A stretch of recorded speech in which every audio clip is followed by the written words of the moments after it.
பாத்தியா பாசம் மலர பொழியிறாங்க. அது இருக்கட்டும், நீ எப்படி இருக்க மாப்ள? நான் நல்லா இருக்க மச்சான். ஆமா, இந்த வருஷம் ஐபிஎல் எப்படி போச்சு? சச்சின் சேவாக்லாம் எப்படி விளையாண்டாங்க?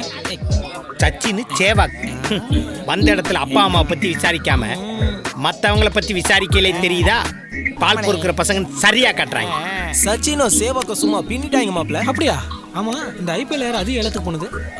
ஏலத்தில் எடுக்கிறாங்களா? அப்புறம் என்ன, பரீட்சை எழுதி மார்க் போட்டா எடுப்பாங்க? அது இல்லப்பா, எனக்கு தெரிஞ்சு ரோடு, பிரிட்ஜு, குளம், குட்டை, சாராய கடை இதெல்லாம் தான் ஏலம் எடுத்து எனக்கு தெரியும். மனுஷன் ஏலம் எடுக்கிறது எனக்கு தெரியாதுப்பா. ஏன்னா இதுக்கெல்லாம் முன்னாடியே நான் இங்க வந்துட்டேன் பாரு, அதான் எனக்கு புரியல.